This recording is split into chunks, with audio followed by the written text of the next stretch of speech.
podcast brought to you by 2218.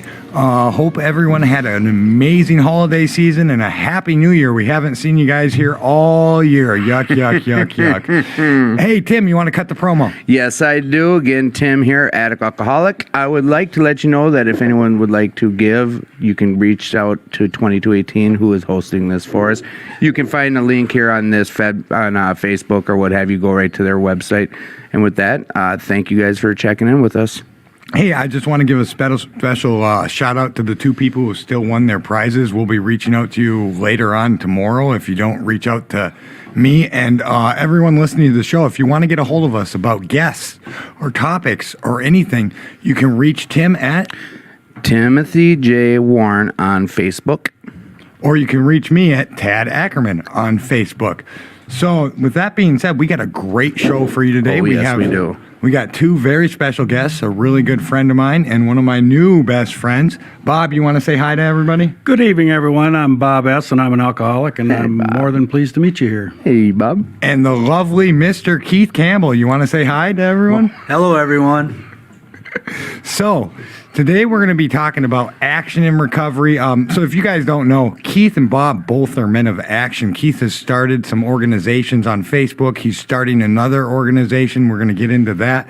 Bob has started many a meeting and book studies and things of that nature. Monthly campfire meetings, reach out plans. These are guys who are out there in the streets or wherever doing the dang thing. It's called the trenches. Yeah, they're in the trenches. Shoulder to shoulder, the common journey. The battle is on. So, with that, without further ado, let's chop it up. Let's chop it up. And you know what? Don't forget to smash that like button. Yeah, smash that like button. Share this stuff. Tell all your friends about us. And above all, have a good time. Yes, yes. So let's get into it. Where do you guys want to start? Keith, you want to talk about your stuff? Bob?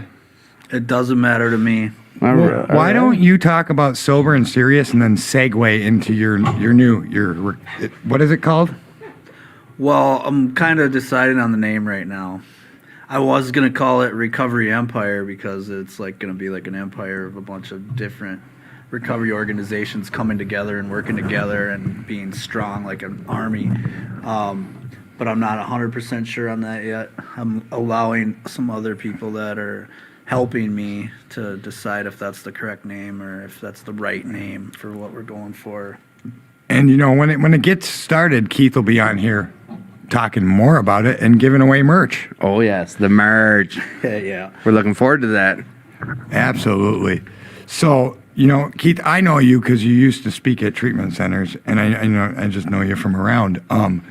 So you just want to talk about your journey of what got you to being sober and how you started sober and serious, working in the field, and got to the point where you're at now. Sure can. How far do you want me to go back? As far as you want to go back. Something that'll give our listeners a little inspiration and just the positive journey you've engulfed on. Right. So you want me to start with the recovery, or do you want me to start Let's go right to the recovery. Okay. Yeah, so, obviously I was a mess when I came into this, like all of us. And, right.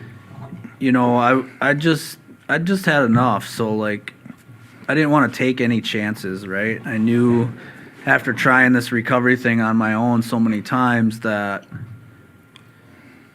I couldn't do it on my own, So I wanted to get involved, and I started asking a bunch of people that were doing really well, like what I got to do, So right after I got out of treatment and I got a sponsor, started working steps, I became super involved, right? In the beginning, I had this idea I was going to start this adrenaline junkies sober group club, right? Because I was a type of person that got bored real easy. So that never ended up happening, but I still ended up doing a lot of fun things, right? I became like this person that if people were bored in recovery, they would hit me up, or we'd always be doing something. If we weren't, I'd make something up. Yeah, you were the guy always doing the fun stuff. Right. With volleyball or having movie nights or game nights. I feel like I've had this recovery adrenaline rush drunkie talk with you like 8 times. Yeah, probably. So, yeah, I mean, that was huge. I stayed busy every day, I moved back into an apartment building where I was like smoking meth and stuff with people directly after treatment. So like, I could have went and knocked on those doors, right? But I wasn't gonna. Like, I knew I was gonna have to work hard, and so I went to meetings. I got a sponsor. I started working steps, and I hung out with sober people every day, and we made sure that we had fun, right? And then I started getting involved. About 6 months into my recovery, I started a Facebook group called Sober and Serious with 200 people. And Holy shit, that's When was growing that? now. yeah, when was that? I think there's close to 29,000 members all over the world. Right. now. But it was original 200 people from Minnesota. You still every night do the night owl question, right? I do when I don't forget. If I don't fall asleep first, yeah, I do. And that Facebook group has helped a lot of people. I know. Oh, yeah, me personally, I know it has. lots of people. When I was early in recovery, that's where I would go to find meetings, find resources. Right. And that's kind of like on a smaller scheme, the idea that you have with your new organization that you're trying to start. But you want all the resources connected, and you want to have like every answer for every addict or alcoholic out there. So and have a focus of fun too. Yeah, I would like to bringing the whole recovery world together is like my dream, because there's so many different organizations and stuff, and people are really cliquey and trendy, and I'm not going to go to this function because it's this, and I'm not going to go to that function because it's not this, and if we all came together from all the different like groups and organizations, We'd be unstoppable. We'd be an army, and that's my dream. We don't have to be affiliated with each other in one form or bit at all, right? But we can have huge events, and Right. and we can hang out together, and people can see how many of us there really are, because there's a lot of us. But you've started doing that with Sober and Serious and with other stuff. Not maybe on the scale that you want or dream, but you've started that already. Yes. Yeah, So- Sober and Serious drew me in, and that's kind of how Keith and I hooked up as friends. And then one evening, he asked me about going through the book or whatever, and we decided to get into recovery together and we've actually become pretty good friends over it. And I think we both have enhanced our recovery quite a bit over the last couple of years. So. Definitely. I know for me, you always so just to clarify, when I was going through it and before I came back into recovery this time, Keith was one of the few people that I talked to and reached out to. He came and got me from meetings. We'd sit in his car and talk, and he was always a big proponent of you need to have fun, because I get real business and just into service work and just doing all this stuff, and then I forget to have fun and have relationships. And that was a big thing that you would always say. You got to be busy, but you also got to have fun and take time for yourself, brother. And so I think it's great that you want to bring that to the world. Yeah, it scares me because people go to treatment 8, 9, 10, 18 times, 23 times. and Yep. they get out and they think they're cured or they're healed or they got all this knowledge and now they're going to be good. But that's not how it works. And that's Right. why people go to treatment so many times. Treatment's a great thing, but it's only a start. It's like the Treatment's diving board. You got treatment's a good start, right? Like, you want to start in treatment, or you want to start in jail or prison, or like, Right, whatever. if you're lucky enough, detox is enough for you, and then maybe you can do what else you need to do. But I needed to do treatment. I needed to start there. I wanted to start at the bottom and Right. work my way up. Well, it gives you a little time under your belt too for guys like us that, and you can get some weight up and get a little bit of that cobwebs clear. That's what I've liked about Keith, is he has always worked toward enhancing his recovery. So he knows also, as well as I know, that we're continuously on the learning curve.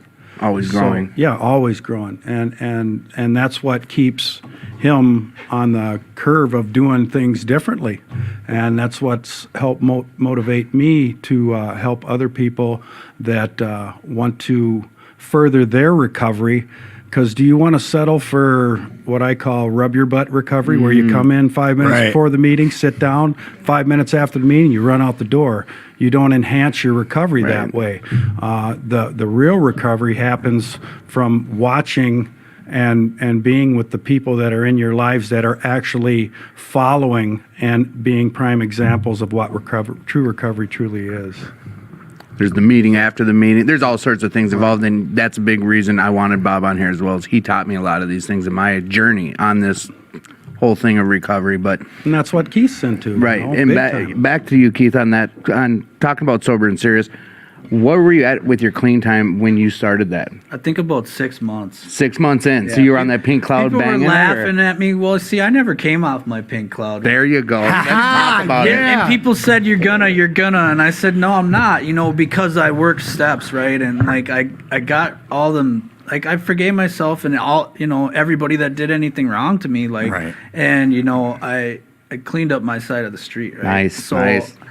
I stayed happy, right? And life happens, Yeah. things get bad, but now I've learned these tools that I can use, right? And so I can get that back. I can find my, my beam or my piece. And it's not the end of the world like it was before. I go back to the conversations in the car, like how little things would set me off, and you'd be like, "Dad, do you want to start back over? Do you want to do?" And life's just simply not like that anymore. It doesn't have to be. No, It does not I have went to through be. some stuff. Like I lost my favorite job, and it wasn't the end of the world. I moved on, and you know what? Great things came out of that. This podcast is one of those great things. So I want to switch gears quick and go to Bob and have Bob give a little summary. Go ahead. Well, you know what? There's so many buttons on Bob I want to push because he's got so much to give. alone. Honestly, this guy, I'm going to give a quick synopsis. I don't even know if I'm using the word right. I am no wordsmith. So with that even said, wordsmith, Bob and my relationship goes back from day one almost for my recovery. He was at my 1 year, and he's a big part of my recovery. Let's leave it at that. He showed me what real fun is in recovery. And there's so many things I want to have him share about. But I asked you guys, bring topics. I want to ask you about, what would you like to first share about with our audience? Well, one of the hardest things for me at the very beginning of this whole new recreation of my life was faith. A lot of us are scared of that because we walk into these rooms and we see the word God on the wall and we shit our pants. Excuse Right. my No, phrase. hey. But we do because I don't know about you guys, but I had organized religion crammed down my throat as a child. So A lot of people did. I had a lot of animosity toward the three-letter word God. And the truth of the matter is I did not have a higher power of my understanding at that time. Okay. So it was incomprehensible for me to have the faith that things were going to be better and to go from hopeless to hopeful. And I came in with my feet dug in the trenches and people pulling me by the nose hairs telling me, get your butt in these rooms and stay here and you'll figure it out. Well, I started doing this going to meetings on a real regular basis and having just a ton of fun, like what Keith's group started. Yeah. We were doing that back when I came in the doors. What There was were it, like the New early Hope, Alamo. 40s or 30s? Or when No, did, the continents were still stuck together, so we had to wait for that separation. How much time do you have? How much clean time or sobriety? I got today Okay. Yeah. How many years have you been doing this successfully? successfully. You mean, okay. In a row. Yeah, in a row. How many 24s in a row? I just celebrated 24 years on November 30 Yeah! That a boy, Bob. of this last Right year. here. So yeah, I'm truly blessed And a lot of that's to faith. have been. Well, that's what happened is I floundered around those first 5 years in recovery, doing all those fun, exciting, and being supportive and cleaning ashtrays and cleaning the clubs and going out and bowling and fishing bashes and all these different things that we used to do as a group. I mean, there was big groups of us that we used to, and that's the weird thing about the ebb and flow of recovery. You see groups go big and then you see them go back down and then you see them go yeah. big. But when you start putting recovery into action in your life is when I was introduced to one of the books in the recovery program. I got busy and I started incorporating that manual and that manuscript into my life, and I realized and I was taught that recovery is is about we change our actions and then our thinking changes versus going to a psychiatrist. You try to change our thinking and then our actions change. Well, we need to change not need to. I'm sorry. Yeah. That's a bad word to say. Right. It right. really is. It's not a proper word to say. What I did to change my recovery was imposed to me that if you change your actions, then your thinking will change. And sure enough, that's exactly what happened. And I had my heels dug in on this faith issue, like I said. And when I met the gal who's now my wife, my life partner and my best friend in the whole wide world, Mary Jo. Shout out to Mary Jo. Yeah. Hi, Mary Jo. She brought me into kicking and screaming into the world of faith, should we say? But it wasn't until I actually I was going to a non-denominational church with her. It took a lot of coercing on her part to get me in those doors. Okay. But I hadn't really enhanced my recovery enough to have the knowledge about the faith of having a God as I understood God. Okay. As I understood God. And you relate faith with, right now you would say God is faith, or Yes. what do you relate that word? Faith is a belief with experience behind that belief. Okay? And that's what I've been taught. Okay. And so if I woke up in the morning and I see the sun comes up over in the east and goes to the west and sets in the west every single day, after so long, I'm going to go, I have faith that tomorrow morning the sun's going to come up Great over description. here and it's going to go down over there. And that's exactly what happened with me with recovery being enhanced in my life and it being taught to me through the manuscripts of those first 164 pages of that the book that big book. the Yep. one that I delve into, my textbook. It's a textbook. Your and we recovery learn- book. Yeah, Yep. it's a textbook, and we learn from textbooks. We're in school, we get textbooks, and we learn from those. That's exactly what that is. It's a manuscript and a text for our basic text for recovering from that will give us a better. It's nothing's a guarantee, guys. No. Waking up in the morning, not one thing's a guarantee, but the bottom line is it will give me a better chance of success if I follow these guidelines and incorporate them in my life. And sure enough, that prayer and meditation and sitting and watching my higher power work in and through people. I'm sitting in front of God with skin on right now. Right. I believe Yeah. your higher power works in and through you if you let them. And sure enough, if I get out of my higher power's way, guess what? Things really go wild. My life gets more enhanced and more better than any drunk or drug that I had ever done. And the things that I think I want in my life and are best for me, God comes into my life and blows my ship right out of the water and gives me something 90,000 times better, 99% never of the imagine. time. Right. Right. Thank you, Bob. That was Thank you. great. That That was was great on faith. I like how like you that. explain that. Yeah, it always enlightens me more and more every time I hear it. So, quick shout out to Sid doing our producer. Yes, today. Sid, you want to Sid. say hi? He's got a Sid. microphone today. And we're hoping Like a it's all real tip top. show. Sid, you there? Hey everybody. All right. I don't hear him in Glad my to be mic. here. but- Grateful or my to be here. headphones. Yeah, no, he's probably on there though. 'Cause Bob and Keith, thanks for being You here. don't need to yell, Sid.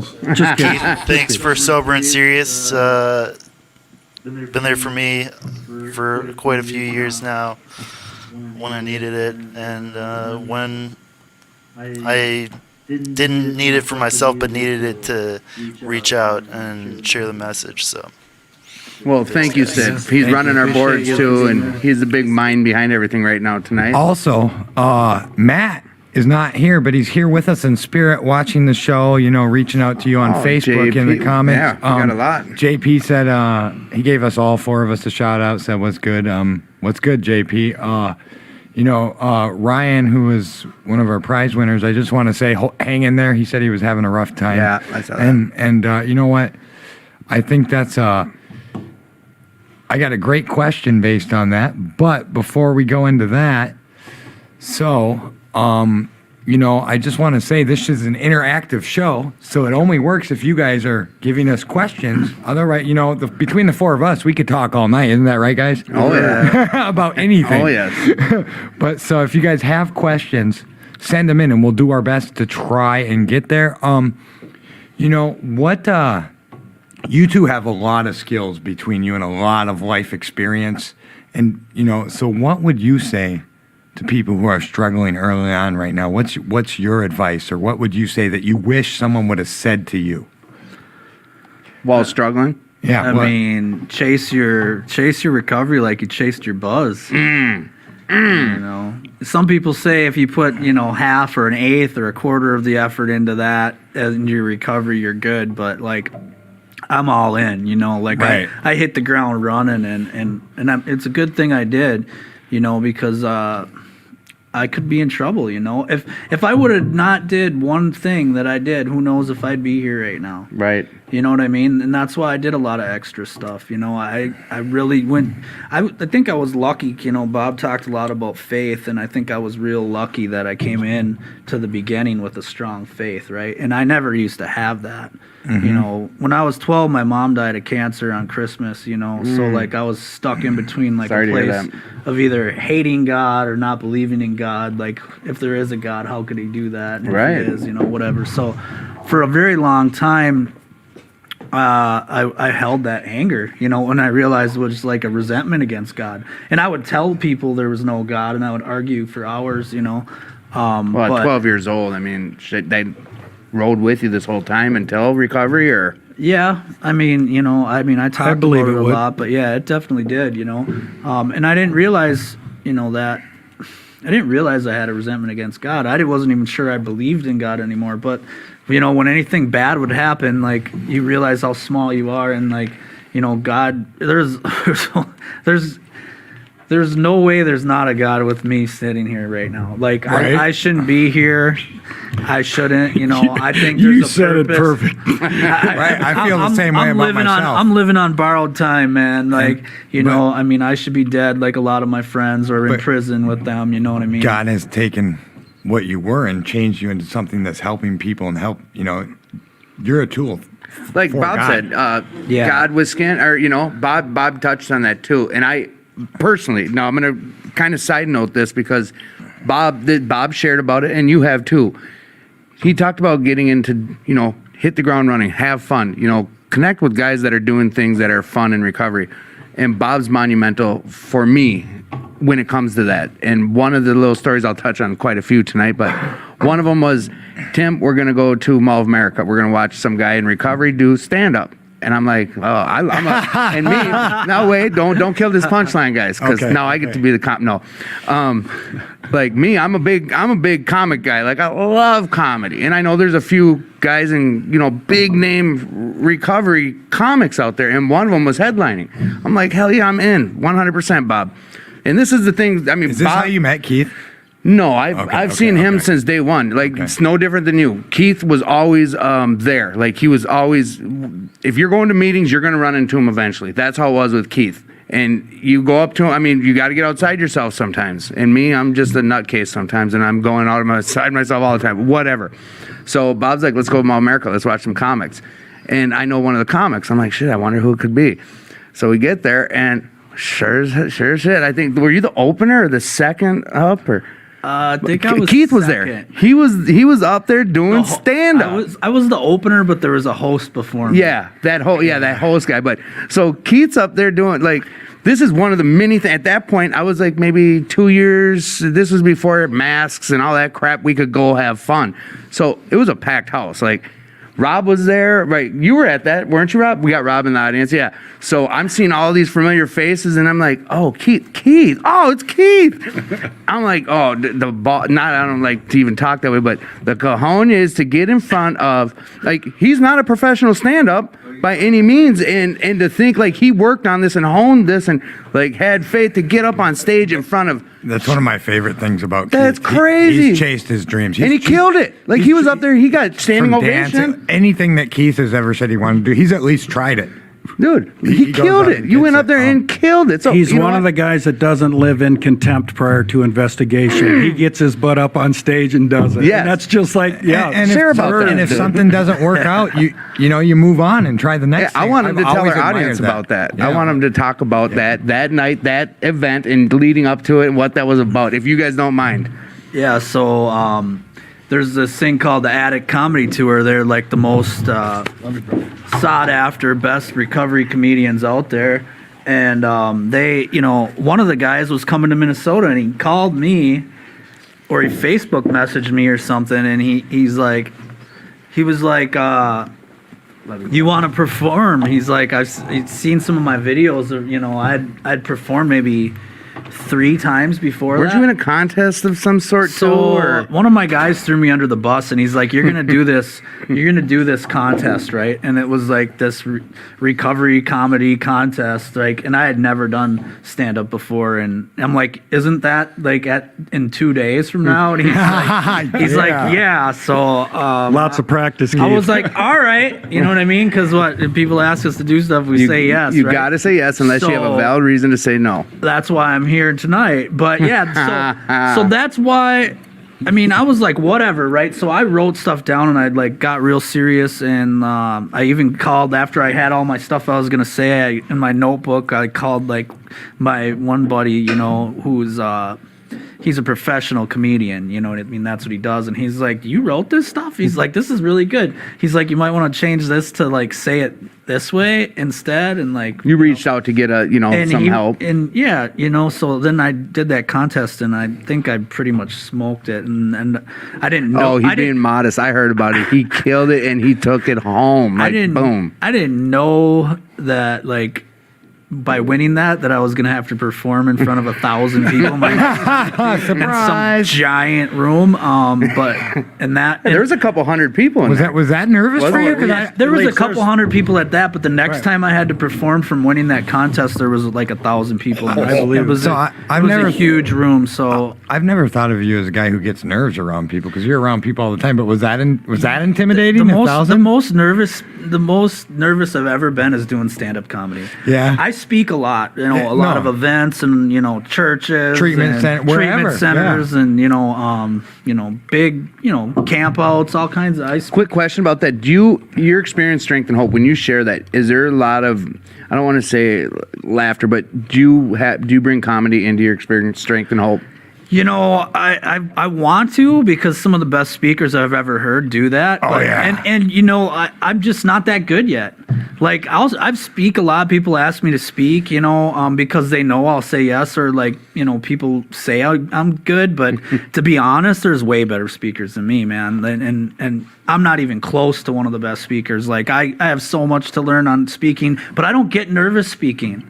When you're telling your story. Because it's your story. Right. You're being you. Because the audience's reactions don't really mean anything. So check this. When I used to speak and I was full of crap and I was doing that, I would get nervous, and it'd be a big production. People said I was a great speaker back in the day. Now it's not a big production. I have a lot less jokes, and I just tell it how it was. Your story. Real, and I'm not nervous at all. Right. It's your story. Because I'm being genuine. I think Keith hit it on the head when he said, that's what he said. I don't care about a reaction because I'm there telling my story. Now, when you're doing stand-up, you kind of want to make them laugh. reaction. You need the reaction. Right. I was booed at the Acme Comedy Club. Really? Yeah. Oh, man. And How humbling was that? That hurts. I was kind of warned that my comedy that I brought to there wasn't for that type of crowd, but I didn't care, and I wanted to do it anyways. And I got the crowd back. I made them laugh with my next 2, skits, but it was pretty cool. I see a lot of people on here. Yeah. And Ryan, we're gonna get to your question in a little bit. Don't worry about it. JP, I'm aware of it. Ashley, Deanna, I used to get high with you, and she's in recovery. She's been sober for years now, too. Can we scroll back to the original part of the question? Sid, FYI, Sid used to be a stand-up comic. Everything he shared with me is super funny. It's like my brand of comedy. Right. Yeah, I used to do stand up before COVID. He had this For the one last thing 8 about years. Lex. Can you do the Lex Luthor one? I'm not going to do my comedy on this Oh, one. I love it though. He compares Lex Brenda- Luthor to Donald Trump. It's my favorite. No, we're not going to go down that road. All right. Christine, But I will say Brenda, that- Lindsay, Ashley, thank you guys for being on here and checking in. I learned how to do it from sharing in meetings, Right. So I don't really, that's part of why I didn't get nervous doing stand up, is because I'm sharing the same crazy stuff that happened in my life that I'm sharing in meetings. And in meetings people relate to it a lot more than regular people out there. They just think it's wow, that's crazy. I don't know if that actually happened in meetings. Everybody knows that actually They can happened. really It gets relate a to little it. bit better laugh. Right. Brenda Marcos, that's what this group is for. Also, like, people are going to reach out to you when you reach out. I'm really proud of you for sharing that on Yeah. the feed. Yes. And congratulations on 3 months. Ryan Davis asks, and I'm going to shoot this question directly to my co-host, and then we'll let them go, because he has a great deal of experience with this question. Tim does.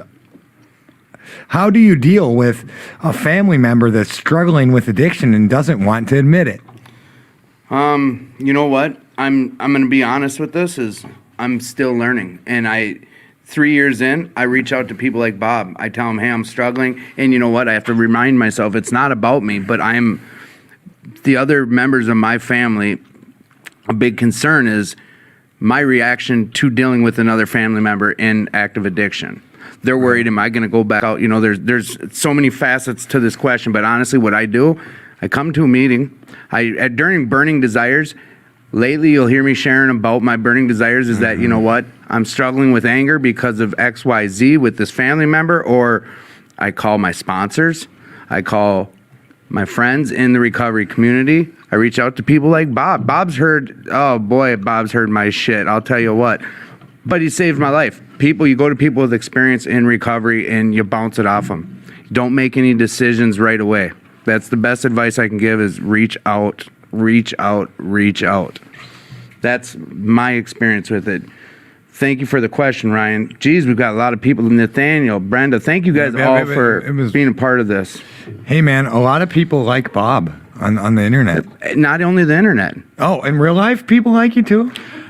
I know a guy, Hey, Bob. and I know a gal. Hey, Bob. Actually, they say they love you, I have a Bob. question for Bob. And I love them back very much. So I'm very blessed with the blessings of the friendships and the people I have in my life. I got to tell you, Bob has been like a sweet little present in my life. Like, I didn't know him, but apparently he sponsors a lot of guys that are my friend, and he has these bonfire meetings, and then I met him, and I introduced myself to him. You guys had your thing, and I just kind of watched, and Bob's one of my favorite people, and he's just like, boom, like we've been fast friends, like friends for years, and he's always just, I don't know, I love Bob. Well, and that's what I want to ask Bob about is I don't even know the answer because I've never asked it, but he holds these monthly campfire meetings. I want to know how that came about because before I want to also say in the 2.5 years I've been going, there's been easily over 1,500 faces that have been through those meetings.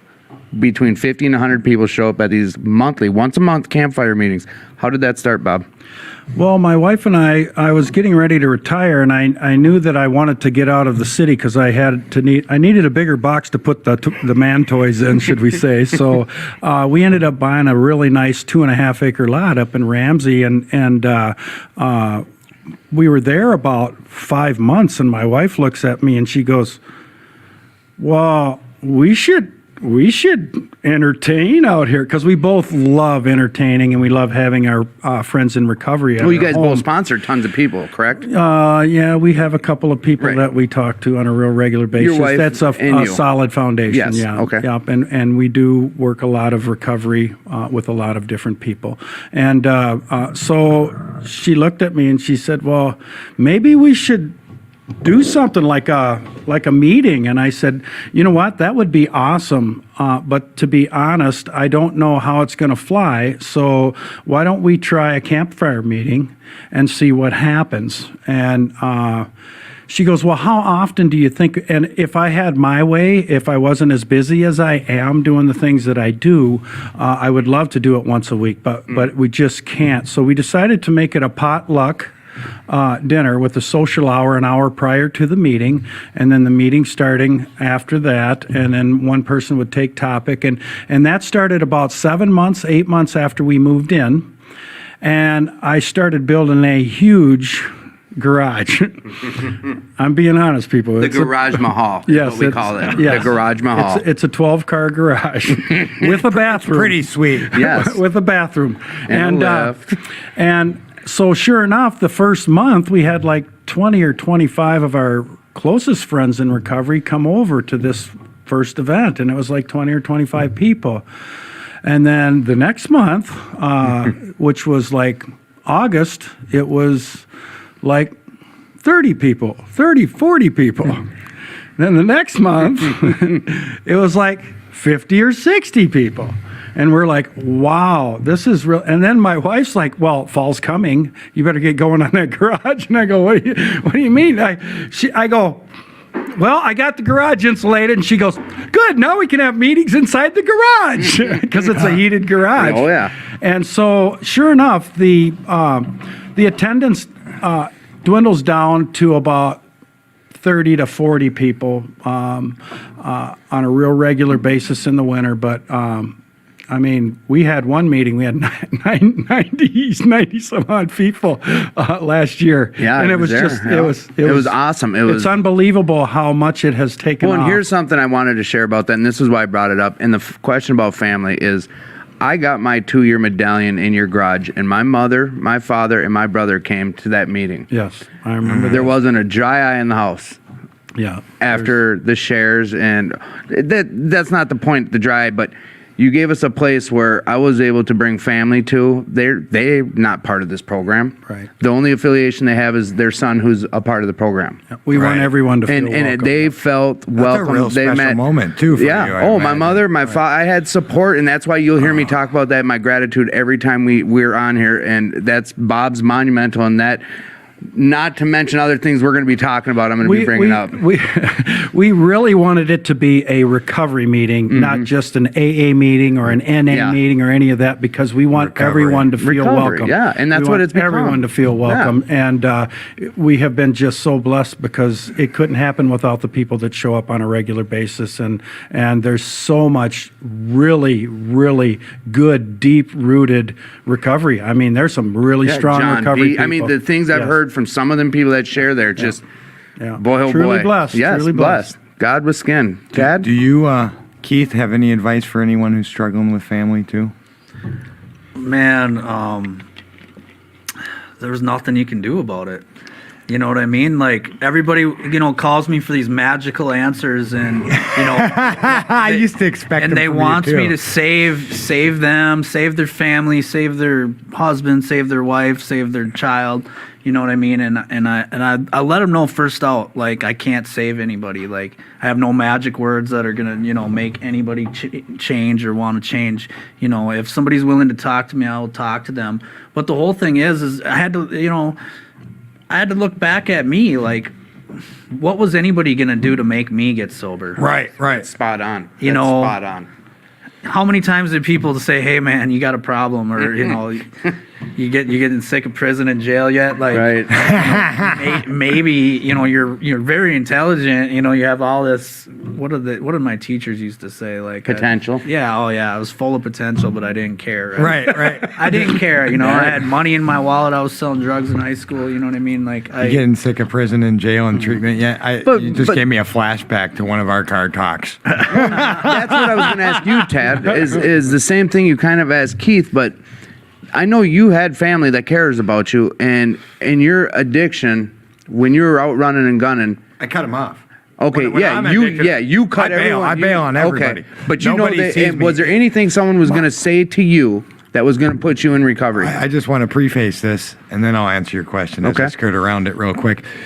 It has not been uncommon in my active addiction for me to disappear for 2-3 weeks, a month, a Right. year. I had been running away since I was a kid. So, I got married and was in recovery, and then I relapsed and Yeah. disappeared. And my whole family was like, that's just Tad. He'll be back eventually. And because it got so normal at that Right. point. And was there any... Anything someone could have said to you to say, okay, you're right, I'm going to go. No. And and I often tell that story about when I prayed to God the second time when I was in detox and I was about to leave, and I prayed to God because you guys all could have been here. My kids could have been in front of me. There could have been $100, maybe Right. $1 million. I would have took it and stayed sober for a day and then Right. robbed them of the $1 million. Boy, you're a record holder. right.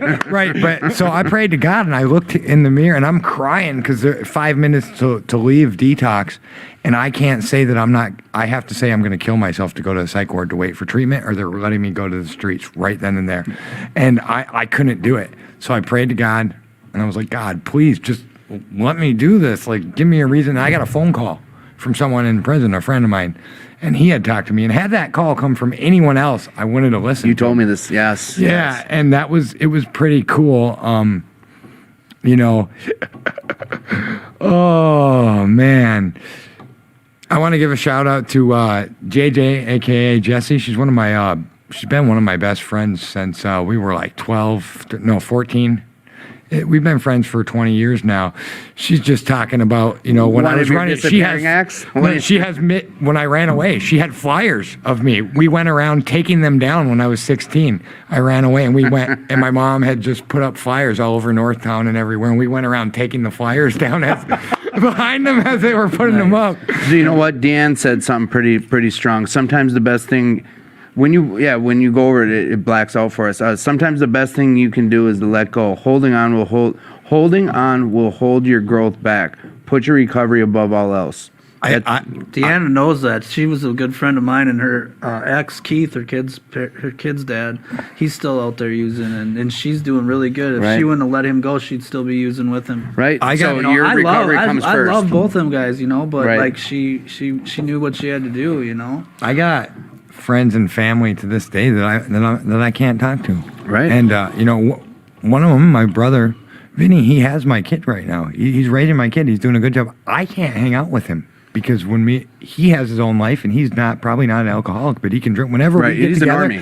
It's like fire and gas. Right. And I just, right now, I could probably talk to him and get there. My program's strong enough to where I've been around this stuff, but I can tell you what, if I had to go over there, I'd be bringing you with a couple people with The probably. smart thing that they've taught us. And that's the other thing. Like, I don't cut people off, I wouldn't say, but like, Right. Setting healthy boundaries Hell- is the best way you yeah, can do like, it. so I'm not going to go alone over there and be alone with my buddy Vinny that in every point that I've been clean, we've snuck out and drank, and that's how Right. relapse has And that's started. And how it it's starts. not on him either. No, It's we not- make I'm- our own choices. It's me, and because I had another friend of mine, best friends since we were kids, and a lot of relapses started with him, and he would try and talk me out of it for an hour. And I'd be like, dude, I'm a grown ass man and I'm going to do this anyways. You know what? Would you rather have me on the streets or would you rather have me here with you where I'm safe? You'd be like, God, you're a manipulative Right. son of a bitch. And then we'd We be knew off what to we the were races. doing. So I just wanted to point something out because the hardest thing you can do is remember that when you're in recovery, we do not shoot our wounded. No. No. And if it's a family member, the same thing applies there. And that's what hurts the most is learning how to be healthy in detaching yourself from the situation. Trying to figure it Oh out. my gosh, yeah. Well, you know what, Bob? know? You and I share something with losing a brother to this disease. Yeah. And I don't want to bring up dark stuff. I don't. But we grew through part it. of But it. It's that part was of early it. recovery for you. Right. And you we got to lean see- on our support network, Yes. and that's what helps us get through it. Right. We don't cut them off per se. No. But we do learn how to detach from being pulled into their, because that's what we are. We're a tornado roaring through people's lives, Yes. and we suck everything up and spit everything out. And the bottom line is, if you don't learn how to see the tornado and avoid the tornado, you're going to get torn up by the tornado. Right. So that's what recovery does for a lot of us is we learn how to see the tornado and stay away from the tornado. That's all it is. Right. It's not cutting them off. It's detaching from the situation. Boundaries. Yeah, you're right. But still have continual love and pray for that person. That's all you can do. You cannot make anyone recover. But that, you know what, the addict in my head it's always trying to tell me something different. Oh, yeah. Always. That guy You better between these believe it brains is. is always telling me you can fix him. You did it, Tim. You can show him and understand I'm where you're at. always Dude. and I'm co-signing my own bullshit a lot of the You want time. me to tell you a big lesson I learned with that? Yes. Yeah. So, when I got into recovery and how miserable I used to feel, and all of a sudden I have this peace, right? I want to grab I got a genie, right? I got You wanted to save the this genie, world. man. I'm Recovery in a bottle, baby. I'm coming after you like, hey, you got to do this. Like, I'm picking people up out of alleyways, I'm doing all kinds of stuff. You want everyone to have this. If they just know what I know, like there's no way they're not going to do this. And I tried to save Can everybody. you go back man. to that, Sid? And I learned everybody it doesn't, if they're not going to do it, they're not going to do Right. it, right?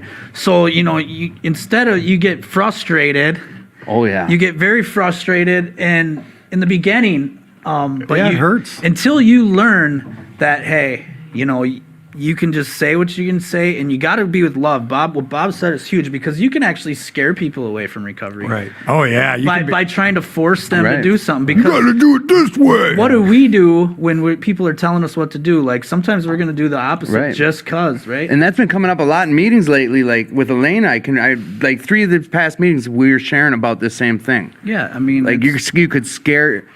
Hey, we're addicts. Like you're not going to tell me what to do. I know what's best for me. I mean, I have years of prison over my head, and I would use. Right. You know, you ain't. Oh yeah, me too. Yeah, me too, dude. Like That wasn't what enough. more does it take? Like, that's Right. the disease. Right. You know what I mean? Everything's more important to us than the drugs and the alcohol, but yet we're not acting that way. Really, we're a slave. Right. We're a slave to the drugs and You better alcohol. believe we are. And and it takes more than just wanting it. So like, first of all, they don't Action. want it.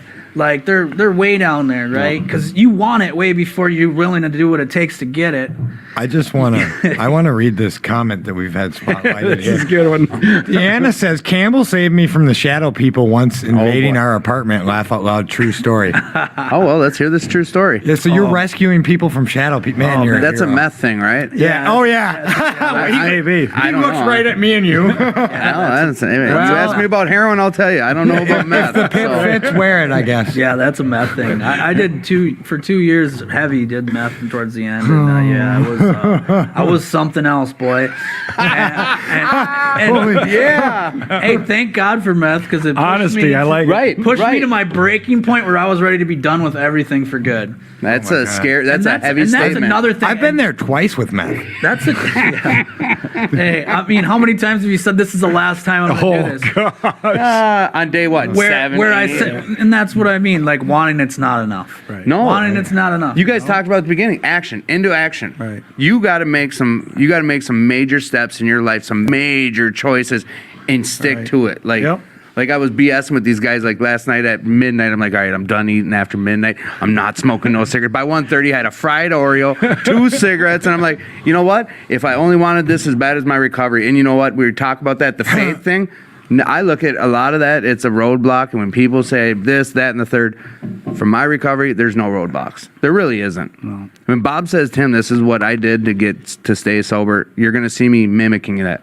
He tells me stories about this guy named Mark. When he came in, he saw this guy. Go ahead, tell. What am I going to regurgitate? I got you here. Tell us Bob, about. tell the story. Tell us Tell the about story, what Bob. showed you I what was fun sitting- in recovery was. I had like 6 months of sobriety, and I was After sitting in relapses and- I went through 2.5 years of relapsing. Okay. Yeah, I was a retread. I was a big Retread. bad Retread, retread. I like that. I like I was a Michelin, and I had chunks of rubber flying all over off of me on that tire, and I can't believe I finally made it back into the shop and got tread one last time, and I made it. So Yeah, a lot of us I'm don't make it back. No, Yeah, a lot some of us aren't don't. blessed enough to You're make right. it back. You're right. So I was at 6 months, and this guy that could hula hoop with a Cheerio, he's so skinny. skinny. He come walking in. He's got hair down to the middle of his back, and he's in a tuxedo and a top hat. And I'm like, who is this guy? And he got a 10-year medallion, and I was just floored. Right. I could not. I go, these guys are lying. They've got to be lying. Pat, have you seen who he's gets talking this. Nobody can get that much sobriety or whatever. Right. Looking like I've that, been too. there. And I've and been he was Thinking one that. of the most instrumental tools, and he is today my closest friend and ally in recovery. And the neatest thing is he's the one true friend that led me toward recovery, as far as he was the perfect example of the responsibility statement of I am responsible when anyone anywhere reaches out for help. I want the hand of AA always to be there, and for that I'm responsible. He was that guy, and he was a living example of that, and he showed me how to have the most fun that I've ever had in my entire life. And that guy and I was pretty young when I came in my mid-30s, Keith's age, and we partied. I mean, we ran hard. We clubbed every Thursday, Friday, Saturday, Sunday from like 10 p.m. till 4 a.m. and we did that for like 8 years No. to 10 years. What are you talking about? Before Corona, what were you doing every Saturday yeah, night? I was just gonna say, I've heard stories that you still club to this day Well, before Corona. Go ahead. for your cardio. Oh, Is well, that yeah. true? Yeah, it's part of my cardio. Yeah, I Well, dance. break it down, Bob. What I are hear you go talking to about? some pretty crazy clubs. Yeah, I go to a couple of different really cool clubs, but they don't play stuff that you hear on the radio. I'll put it to you that No. way. They play really awesome. I'm into industrial, techno, electronica, Rob Zombie, you name it. I'm into a lot of the different genres of music that are hard stuff, hard pushing stuff, and Yeah, And into he the hard shakes stuff. his Makes sense. money maker. and the thing about it is, I hear you just I dance was your told ass by off. my ex-wife before I sobered up that I couldn't dance, and when I sobered up, and I never danced after she said that, and I only tried it Oh, like that once. sucked. Yeah. And that was really I've weird. been Isn't there that for weird stuff, what yeah. fear can do? Yeah, to Right, that was right, fear. right. Or what an insult could do Right, to you. yeah. So you have that self-imposed. you held on to that for how yes, long? and I lived in contempt prior to true investigation. And then when I sobered up, Mark goes, "I got this place I want you to go to." Was it Zero? Ground Zero, and it's an industrial club downtown. Bondage, S&M type a little stuff, bit you of know. this, a little bit of KDM, that, you know, Bob. the occasional flashback, you know, all kinds of crazy stuff. So, but yeah, it was a blast, and I never had more fun in my life than running with this guy. We ran hard. I heard And- you dance your ass off. Yeah, no, and there's a trickle down effect to that because now, at that point, not really a newcomer, but just getting involved and seeing what fun can be in recovery. So I asked him, "What Yeah. are you up to on this Some Friday night?" It was after SNL, I think. Yeah, it was after It was SNL. Saturdays. And the club doesn't get hop until about 11, Yeah. maybe 12, and it stays open till 2, and shit gets real. Oh, That's it It's the only way I can say it. So, yeah, and it's a lot of fun. And it's kind of like a shag. It's all business in the front, but in the back is a hell of a big party. Mullet? Is that what we're talking? Yes. Yeah. Well, I'm gonna kind of just quickly elaborate. So he says, "Tim, we're gonna go to this club." I'm like, "Well, okay." Bob's like 60. I'm like, "All right, sure. Let's go. Let's go check out the library." Basically, we pull up, and I've been to Ground Zero maybe in my late teens or so, and we pull up, Right. and there's the Ground Zero, and then there's a bar next to it. And I'm like, "There's no way we're going to Ground Zero. There's just no way." Mark, him, we're like, "Nope, we're going in here." Points to Ground Zero. I'm like, "No way." So I'm imagining we're gonna get in there and these guys are just be like lumps on the corner. Dude, we get in there. I'm sitting there. Bob and Mark are out there just shaking their asses and grooving. Like from the second we walk in the door till the second the lights turn on to close down the place, their shirts are soaked. They're dancing, like moving around, like no F's given. These guys are rhythm, they got it, maybe not, who knows. They're dancing though, like their lives like they're getting paid. And I look at Bob and I give him a hug and he's soaking. I'm like, dude, he's like, cardio, baby. My wife's loving it. Like, dude, and we did that every single set from the day we started. We did that every Saturday until Corona hit. And matter of fact, Rob, one of our sponsors, he came there. We've been a half dozen different guys. Like we bring people with. Like Right. that was the point in my recovery where I'm like, you got to have fun. You got to do shit in recovery. It can't just be straight book work and meetings. If I never would have stepped outside of the box, I never would have saw the fun that I could have, Right. that I have doing the things that I do today. So- fishing, dancing, comedy. Like, dude, before this, I thought it was bars, dope spots, Like, I didn't know any different. Right. I did not know any different. My life went down that path. Burning Man, boom! That is boom. a ticket in itself, guys. Yeah, I think. Thank you, Bob. Elena makes a point. We still need to have fun in recovery, but I think you have grown a following of people who want to go do this with you now. Afterward, we got people in the room. I'm down. Oh, we're waiting. You know, It's unbelievable. And you know what? I'm not gonna burn the. I'm not gonna blow up the plug. But Bob's VIP. He don't pay. He don't, I'm not saying names, but you know what? Bob walks through that door. Bob's the shit, guys. Bob's and a you know big what? The deal. recovery community knows this. It's just that's how it is. Like Bob S is known. Right. He's bass whacker. Bob, come on. This man took me out fishing more times than this. I love this guy. There's a reason these two are on our show tonight. It's just that easy. Got Keith. He's starting big shit. And this, you know what? Talk about that a little bit, if you don't yeah, mind. go more into it.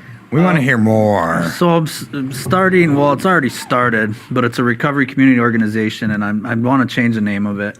I kind of like what you said earlier. I liked Recovery Empire. I Oh, was all yeah. on board. I was picturing the shirts. Yeah, me too. So doesn't give you a negative anything negative. No, Empire, like, this is huge. Or like I mean, I egoists. I don't know. Like Maybe, but I don't know. what I'm picturing is like, a whole army, standing strong together, like, Yeah. being unstoppable together. Right. You know what I I mean? suppose recovery army's I wanted already to show taken. strength and power because that's what we have. That's what our Yeah. bond brings us together. By ourselves we're weak and we can get picked off, but together we're strong. And I That's want to well put. I want to build it. I want to build it. I want to build it so much more. And I have connections in the recovery world in other states, and eventually this thing will. What you're talking about is all the networking and the legwork and the hard work that you've been doing That's this it. whole time. Yeah, you haven't sat back, so that's the deal. You might not have known that this is what you were preparing for. Maybe I you had didn't know, no but idea. you've been doing, like, if I look back on what I know about you and the story, like, you've been preparing for this. Yeah, I mean it's weird. That's the thing. Like you never know. Like you think you know what you want, and then like God's like, this is God's what like, your God's job plan. is, Boom. Right. And you know when you're on the right path, right? Because you just feel good. Right. Someone I said- feel good. Like I took a job at this teen boy treatment You- center. Oh, you know look what? so happy and then And talk about taking it. a $10 an hour Yes. pay, I'm getting paid $10 an hour. You less. shared about that a while back. And that I'm was happy. huge. Now they gave me a promotion and they want to keep me and promote me more and more and get me more involved. And they are Sometimes getting we me- got to go backwards to go forwards, and I yeah. know Right. that you know that. And I want to put a There's no magnifying price on your glass. happiness and what fulfills I you. want to put a highlighter on that because about a month ago in a meeting you brought this up and I saw a new light on you through my eyes of what I thought of Keith C. Like he's like, you know what, guys, I'm taking this job. It's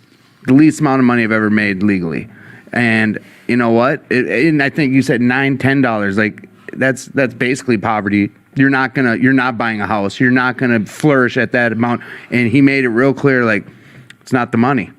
He's there helping people in recovery. Like that payment, you made it clear, like the payment you're getting for your job, like you're going to a place you love the job. The money it's not the money. You weren't there for that. And like you blew right by when you're like $10 an hour, but when you shared about that, I don't even know it was about a month ago before you got it. And I think maybe the campfire meeting, Bob's campfire meeting. But that was so, like, that's part of what this recovery's given to you, huh?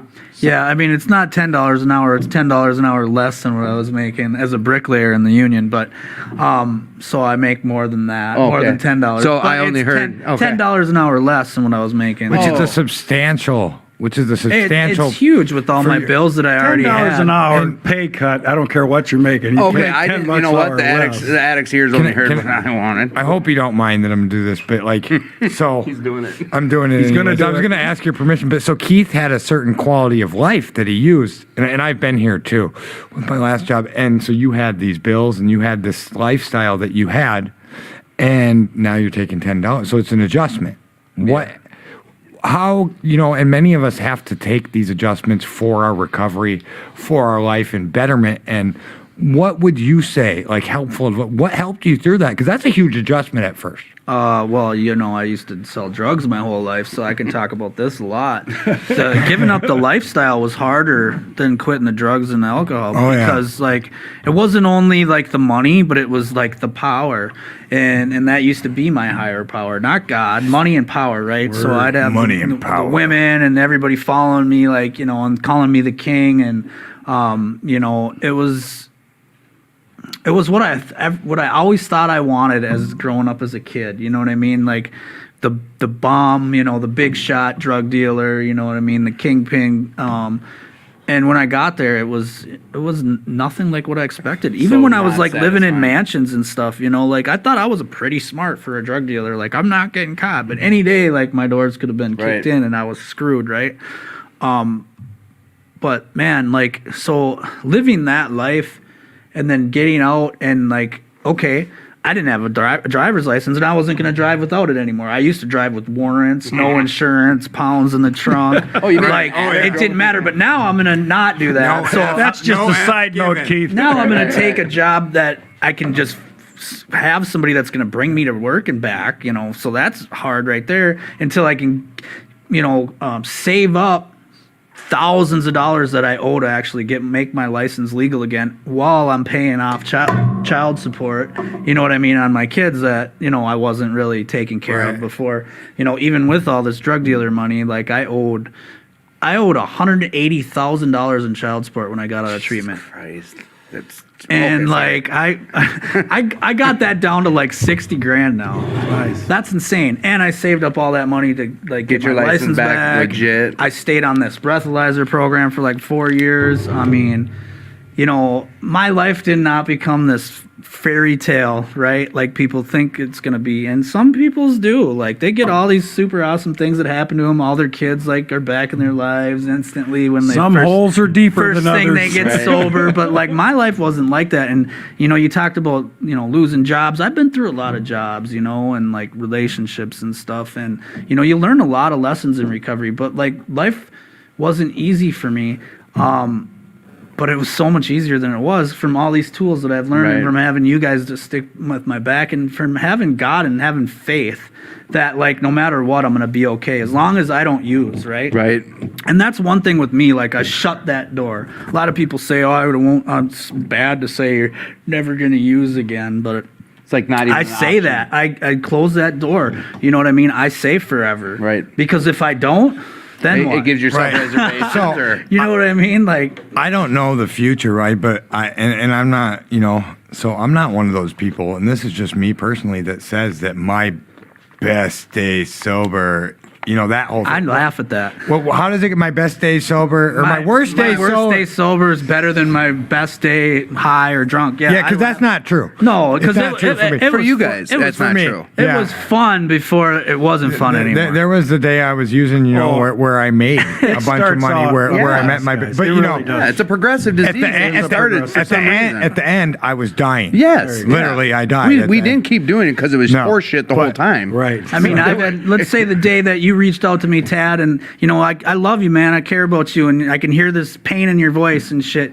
And I'm sad. I'm sad for you. You know what I mean? That wasn't a good day for me. Right. No. You know what I mean? Exactly. And you see a lot of friends die and Yeah. stuff. You know what I mean? I've had better days when I was all messed up. I ain't gonna lie. I don't say that. You know what I mean? But the whole thing is like, the fun ends. Oh yeah. Oh, The fun always, yeah. ends and you become a slave and it destroys your life and it becomes, once the disease takes over, you cannot use once or drink once Successfully. or you're Ever. going to have horrible consequences that could be range from anywhere from jail to death to Someone- psych ward. Jails, institutions, and it and wasn't death. and it was a given. You know what I mean? Yeah, I might be fine for a week or a month, but The invisible it was line that we it was cross, inevitable. and there's no going inevitable. back. Well, And for me, it comes down to this, and I've had various people and things help me get here, and it's like just like I had to accept that I was an addict and that my life had become unmanageable, and that whole I talk about the acceptance because I knew that my life was unmanageable. You could see it. Two days into relapse, and I'm calling Keith because I'm 2 blocks away from my house, and I'm lost at 6 or 7 in the morning, and I'm just shit faced. I'm calling. I don't know where I am. Go look around. Tad, you're on your street. Are you right in front of your house? Oh yeah, I am. Like that's a our true story, though. So that's the thing. Like I look at Tad, I look at all of you guys as family, right? Right. Even Tim, who I know the least out of Right, all you yeah. guys, like you're family to me. And so like, what am I going to do? Am I going to be an asshole to Tad? Part of me wants to say, you idiot. Yeah, of You know what I course. mean? You know what to do. Do it. You know what I mean? But instead, I have to approach him with love because I know how he feels. You know what I mean? And I know what it's like. And if I don't do that, I'm going to make things worse for him. So just like I had to accept that, someone had told me, no, you just have to accept, because I was complaining about my life when I got in recovery because I was doing a lot and I was busy. Right. And like there was a point I had a resentment for Keith and Leon because they were the fun guys doing stuff. And I Right. was in the trenches cleaning up I was cleaning 2218, doing all the unfun stuff, which I'm over that resentment, by the way. You guys. Really? Yeah, no, I am. You guys deserve the right to have fun. And guess what? I was the one choosing not to do the fun stuff. 'Cause Word, I didn't deserve it. Yep. Boom. But and now I do fun stuff too. But so Well, there's a lot of things I do that I don't just shout out at the world. Too. I talk know. to people like you at 4 in the morning until 6 in the morning when I have to work the next day. Right. You know what I mean? It was a 2 hour. In my mind, that was a 10-minute call. I do a lot of service work, that I don't speak about it. You know what I mean? There's no need to. Well, there's a lot of stuff that we don't tell. Well, you don't do service work to brag. You No. know, No, we that's- shared about that at the coffee house meeting last night. It's like service work. I It was used to just do for that. it was just for Hashtag today's family. yesterday's just for today was about service work, and basically everything we do on our day to day, in one form or another, is service. Whether it's in these rooms or affecting outside these rooms, we're staying in our recovery. It's service work. It's service work. If you're not helping people, you're in trouble. Yeah, man. Like right. if I'm not helping others, like I'm in trouble, and that's the bottom line. You know what I mean? And not everybody gets people to ask them to sponsor them and stuff. So, service work I feel needs to be done in one certain way or form. You know what I mean? Like I see people that aren't doing any type of service work, and I Dry see drunk. them. I see them struggle. Right. I see them. It's kind of like a ticking time clock. You know what I mean? And you know what? Like some people can white knuckle their recovery for 20 Oh, years. I did it for a year once. But that's like Right. 3 people I know out of thousands. You know what I mean? know. And Well, we've been at our men's meet. We were in a I men's know meeting with people who- multiple guys that 20, 30, 40 years of recovery, and they never picked the book up. I They're just remember- coming to Oh, yeah. meetings. They didn't seem happy. No, What- they what weren't. was- They No, were they're- pissed off and miserable. Yeah. I called Keith. He was talking about the service work, and I called him on some shit like this. I don't know if it was a year ago or how long ago it was, but I was bitching about everything. And it was after I'd left the club and came back, and I was bitching to him, and he was like, "Dad, are you staying clean?" Well, yes, Keith. And then I think his next question is, well, then what's the issue? Is your life better than it was last year when you were calling me drunk or when you were tweaked out wanting to kill you? Well, yes. Okay, well, then what's the fucking issue?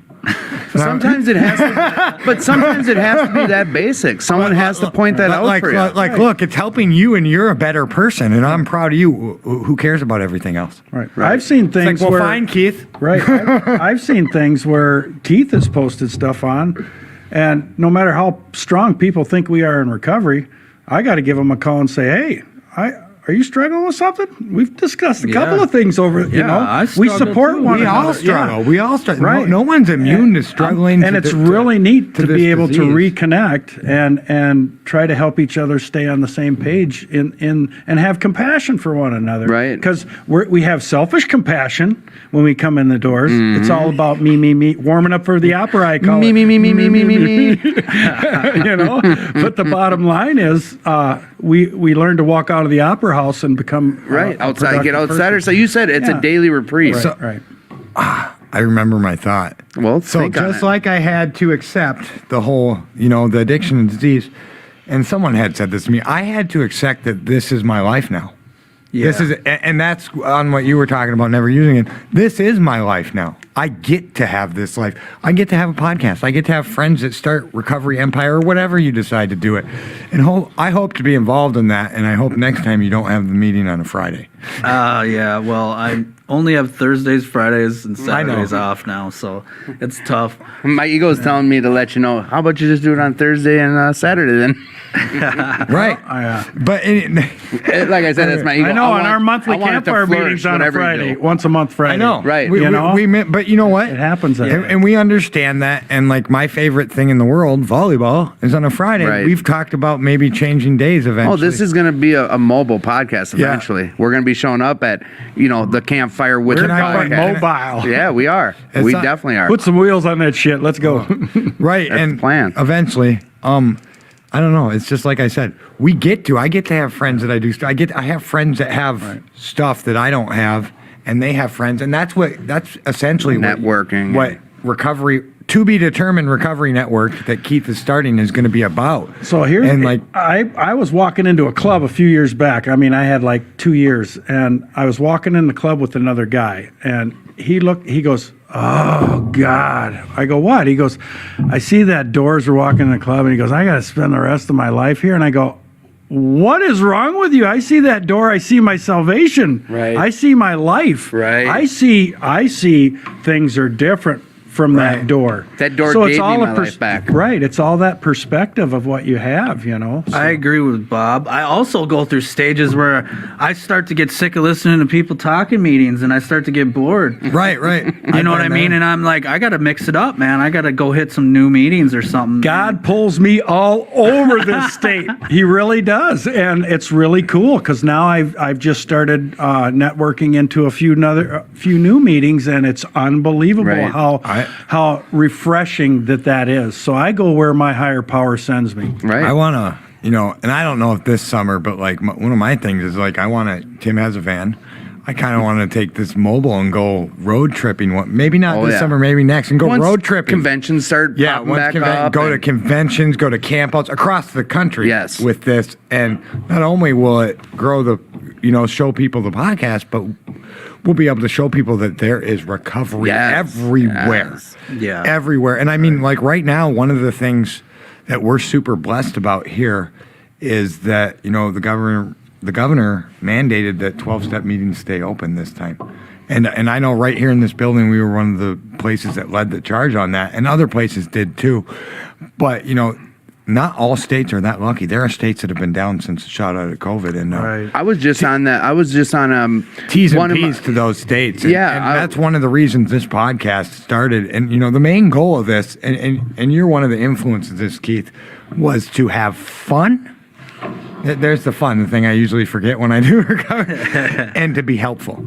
Yeah. And what I've found, because I always like to be helpful, is that I continue to give and give and give. And we all know about Tad giving and not getting his cup filled. But guess what? When I have fun in recovery, my cup gets filled. Yeah. And I'm loose. And people, I guess I'm more enjoyable. I think Tim likes me when I'm really crabby. We're going to talk about something. No, I want to touch on that real quick. Is on Thursday night after I've been lately been part of a meeting that Tad got me involved in. Almost only doing this meeting. Oh, yeah, we were up here every frickin' day. For a few months there, and just this last few weeks, I've been able to kind of get to other meetings. Our secret meeting.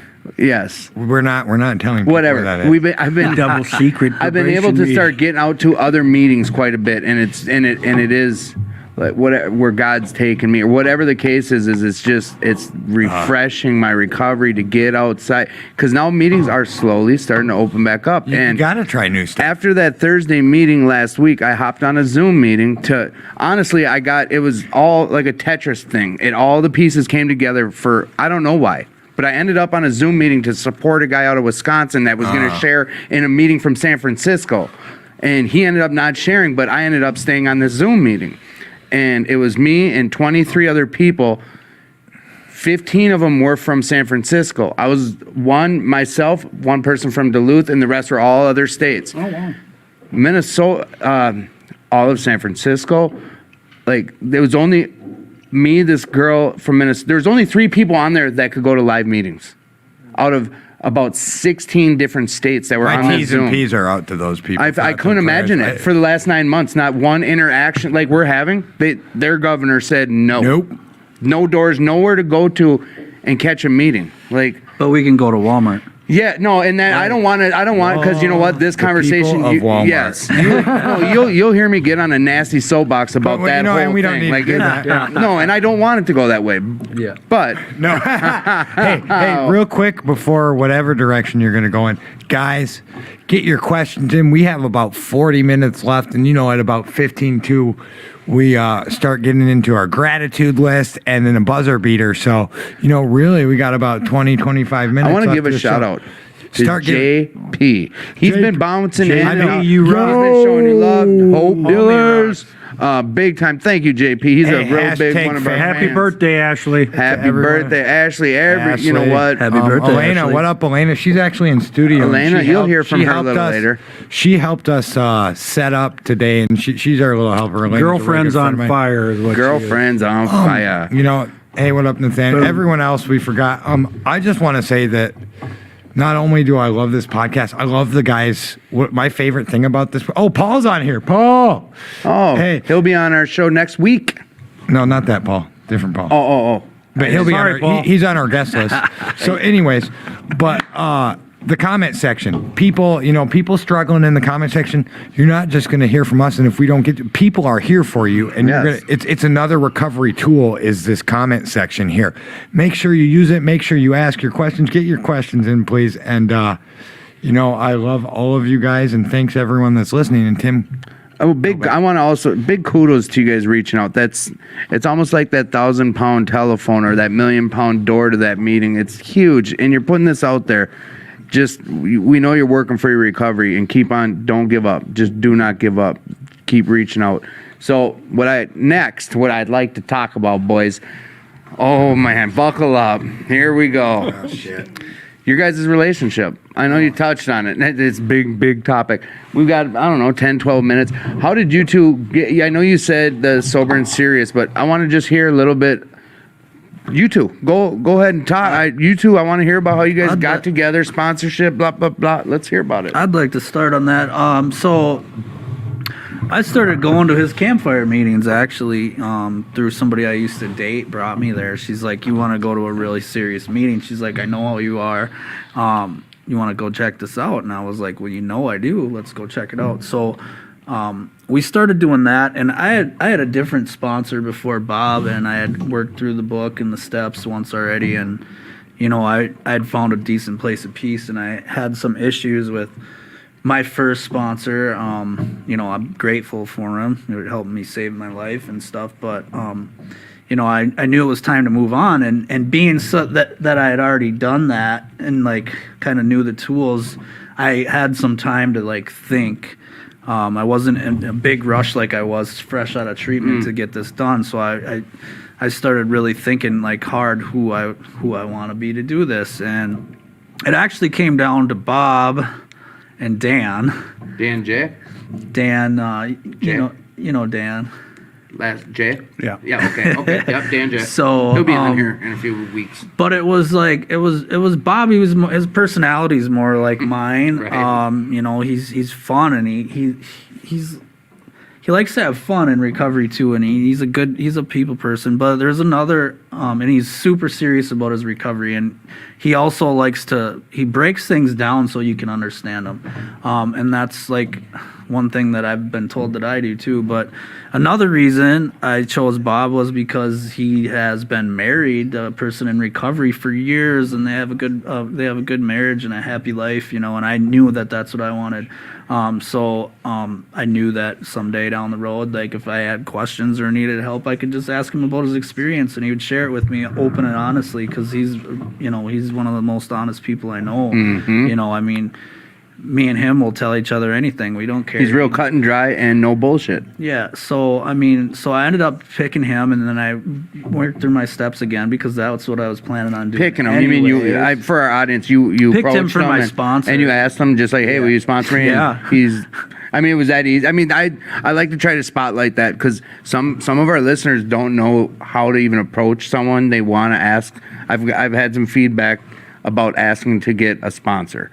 So that process of just, you thought about this, you wanted it, and then you seeked him out, or you went up to him at the campfire meeting? It was after a meeting, and I just said, would you be willing to do this? And he said, yeah. He said that would be great, and we started meeting right away, and it was really good. I learned a lot from him. I learned, he had a lot of other knowledge. And I got a different book from him where I could take notes as I went and get a deeper and a different perspective on things, while I was also able to work through all my stuff again, because really, like, when you get sober, you work these steps that will clear the records of your past, right? But like, you're early on in recovery, your first couple years, like, you have a lot of mess stuff too, so you get to like go over all that too, you know what I mean? Fine comb. You start to get new resentments, right? Oh, and yeah. like, with people in recovery, or just life, life on life's terms, different stuff happens.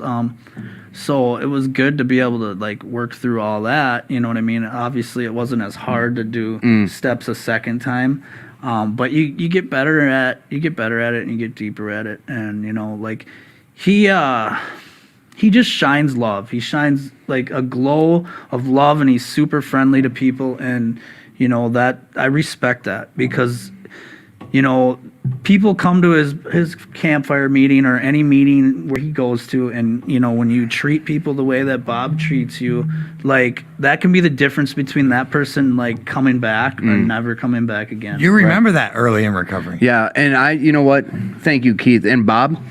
This may be a couple minutes. You don't need to go heavy, but I know you've sponsored a lot of men in this program, and I guess just touching on going through the book with Keith, just what it does for you and what it's like sponsoring someone, and what do you get out of it? Well, that's what.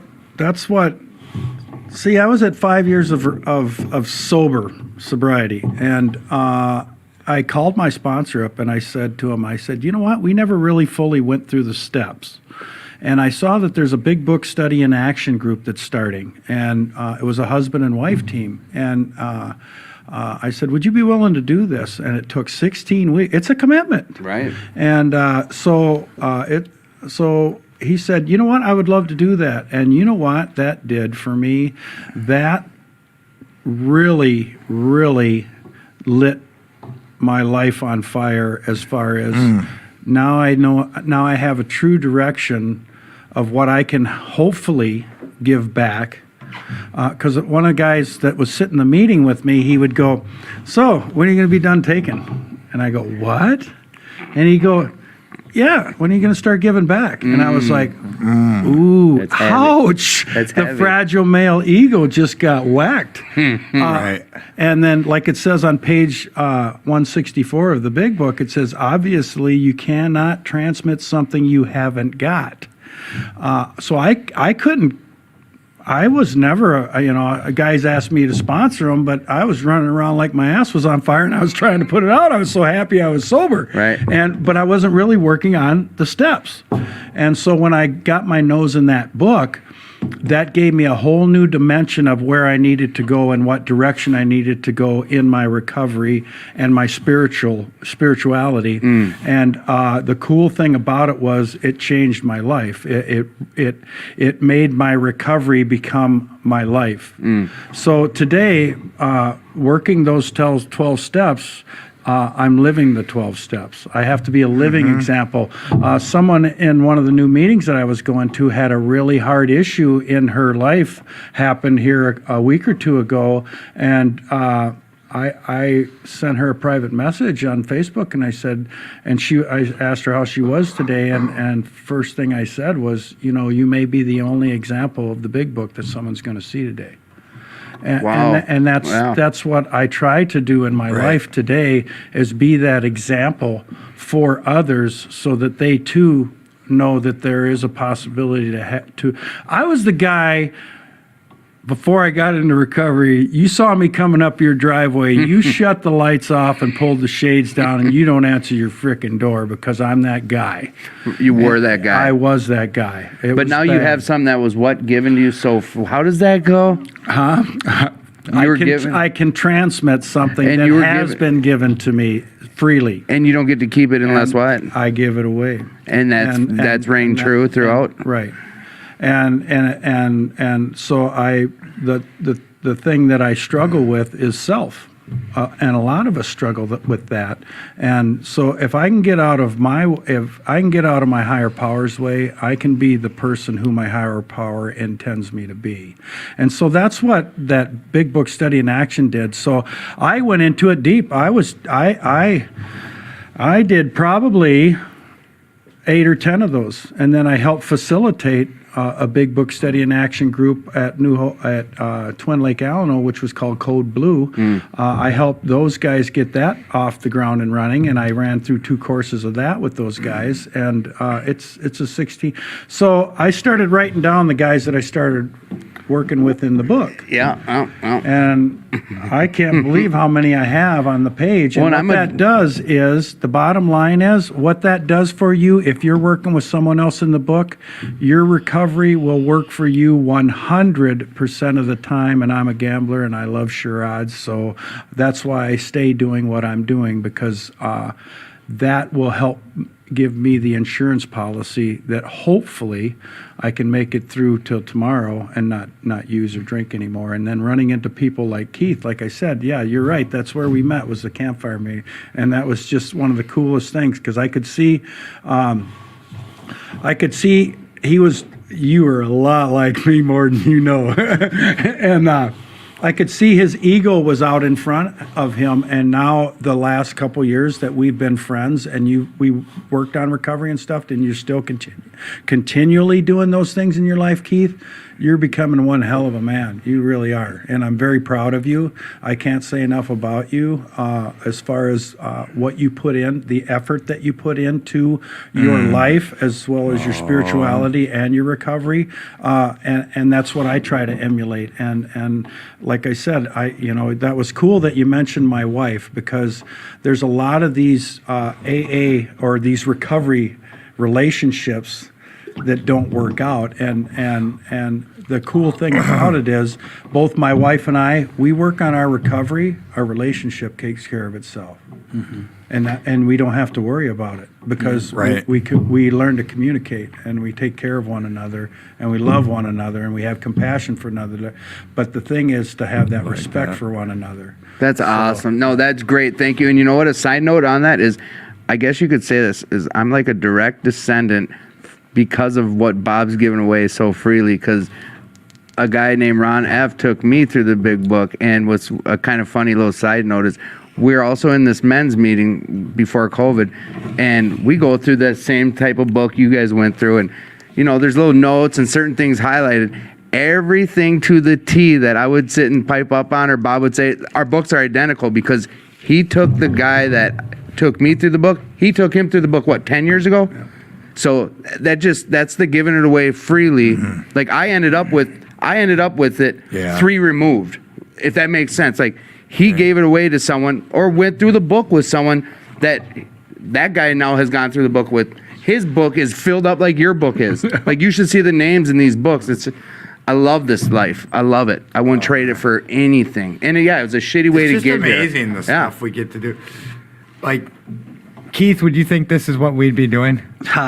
If somebody would have told me 6 years ago that I'd be doing this right now, I would have been laughing so hard I would have spit my drugs out of my nose, and 3 years ago when you spilt my drink all over me. 3 years ago hugging when each other in jail over it. 3 years ago when you were, leading groups at New Way, or New Way.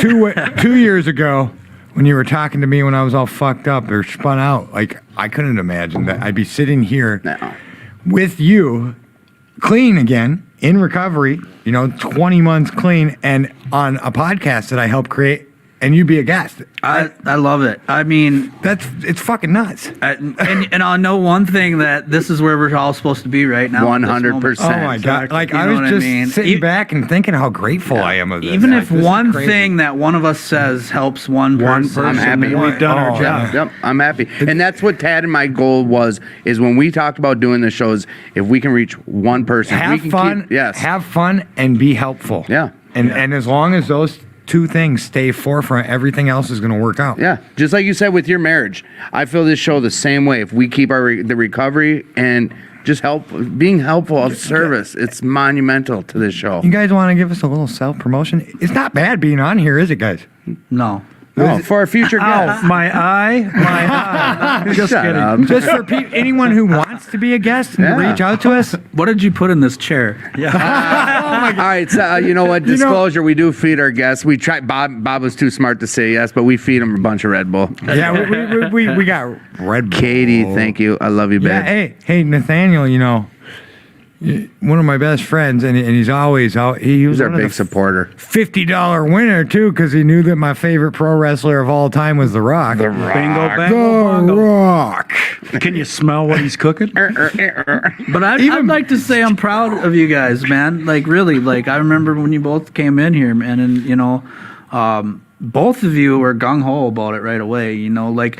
You know, Tim came to the campfire meeting. You don't keep coming back to the campfire meeting unless you're serious about recovery. That's one thing about the campfire meeting that Bob and Mary Jo do is it's a serious Oh yeah. it's a serious thing. It's man. recovery. Sure, we have fun there, but Yeah. bottom line is it's recovery, and they're gonna. It's just it. Nobody's talking about each other behind It's their real backs. deep. Oh, dude, it's I mean, super cool it's there. real too. deep stuff. I'm so, It's you know, It's I- real. It's real. You're gonna see tears. You're gonna see real hugs. You're gonna see laughter. It's as real as it gets, and it's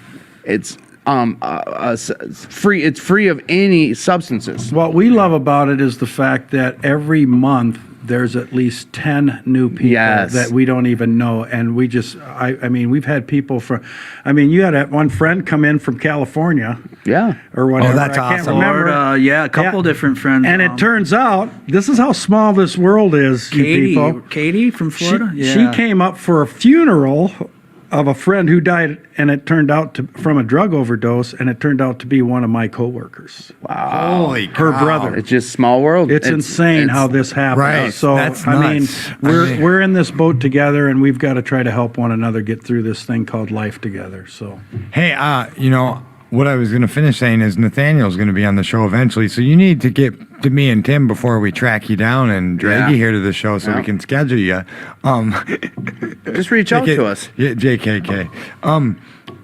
Someone said We have a question, huh? We have a question, but Ryan, I want to say thank you. He said this show is a true lifesaver and it's awesome. It's on the fingers on it. I can't read it now, but that's fine.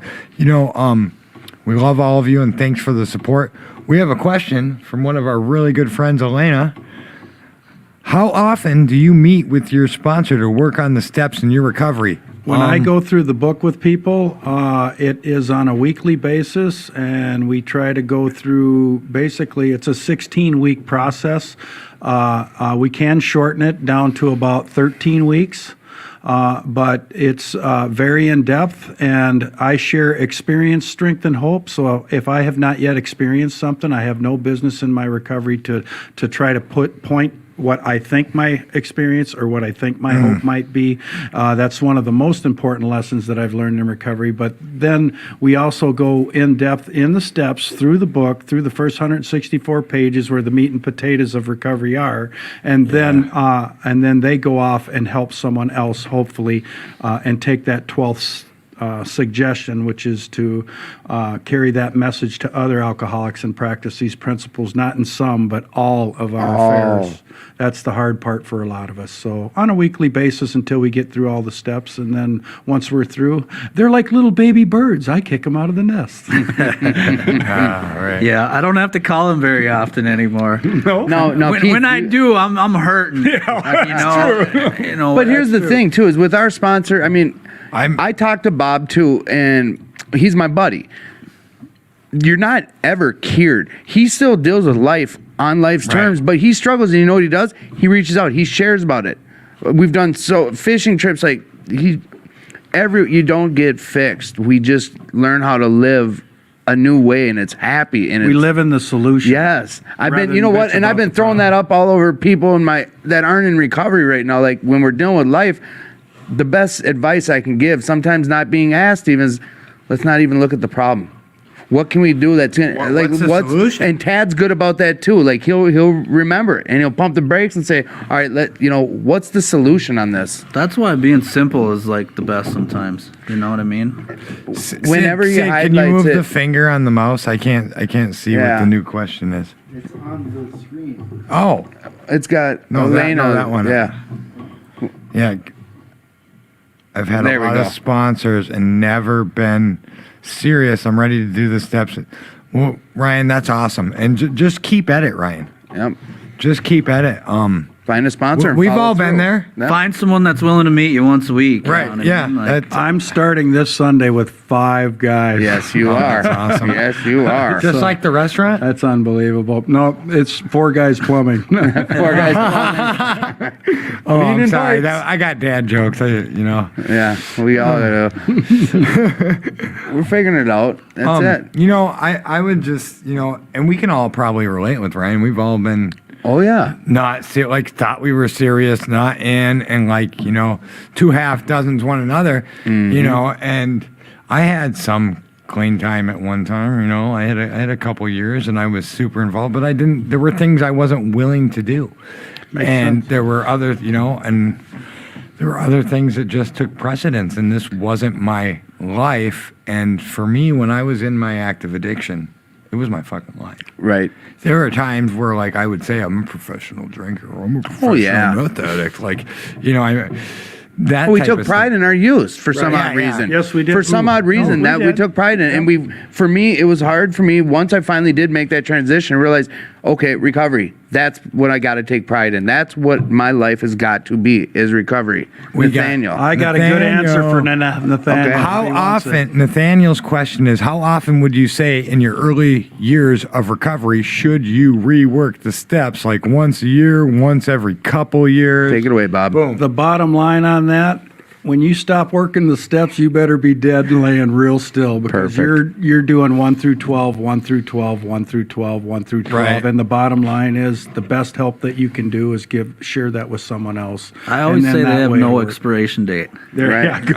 Well, it's not like you continue to work them. Right. It's not like you graduate, you get to the top of the staircase. But I It's do not like- rework them like I did with Bob, and I think that helps, But I think I know what his question is, and Bob said you're done. Basically, what you mean is you're staying in recovery. You're still going to meetings. You're going to big book You're studies. continually Yeah. working the steps. Right, but right now you're not meeting your sponsor once a week Nope, and I'm going in a through lull. the book. Yeah, Nope, I'm in a lull. But and- the bottom line is, once you go through your first 12 steps, the 12th suggestion is to go out and practice the right. That's Practice carry these that- principles carry in all that- our affairs, yeah, and which- carry that message though, which are those steps. right. Right. Yeah, and I think, practicing those principles in all your affairs, part of that is, you embody the 12 steps to the best of your ability. We're not saints and all that. Going to give a couple shout outs. Z, we want to say thank you for Yes. being here and good stuff. You'll be on Thank you very shortly. much.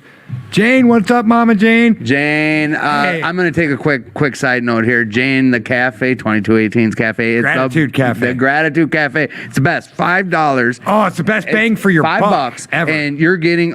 She puts a menu up. Monster plate. Can I borrow $5 too? I got you covered like a rubber. Listen, Boom. here's the thing. A For broken- $5, you're getting like the other a week. It huge was plate of food. big serving, like a And then some 4-inch piece of dessert. lasagna, Ooh, dessert, a cup of coffee. It's the best deal in Yes. town. You're going to be filled And up hey, for $5. what I would say, this deal on this food got me through my early recovery when I didn't have money. Yeah. Sunday, because it was like, boom. And you know what? She fed me. Show up. I will buy your dinner if you are hungry. You, Just you come hear up that? there. If you Yeah, show up I here will. this Monday, Tim is going to buy And you're everyone's going to dinner. stay for the following meeting after, though. So show It's up that and easy. find Tim. I and will he's buy gonna you your dinner, 100%, and you're going to stick around for the meeting after. Mm-hmm. Ted, can you borrow me $5? So we're at 22. By the time we're done, everybody's going to be $5 less. Z, Oh, yes, man. thanks again for checking in, and you are going to be on our show soon. Yeah. You and I think we talked about that with our engineer. So that's awesome sauce. Should we get to Gratefuls? Want to do it? Before, all right. First, Slavic sent me his Gratefuls before he Perfect. tuned off. Oh shit! I said his last name again. Matt sent me your Gratefuls, and for the first and foremost, I am grateful for the love of God. Without Him, nothing in my life would be possible. I am grateful for friends, family, and the ability to wake up every day to laugh, cry, and grow with all the people in my life today. I'm grateful for my health, my children's health, and their safety. and for love. The world would be a far different place if we lacked the ability to love and be loved. Happy New Year, everybody. Thank you again, Keith and Bob. And I hope and pray everyone has a safe and blessed 2021. Love y'all. Thank you, Matt. Real quick side note before we get to your guys' gratefulness.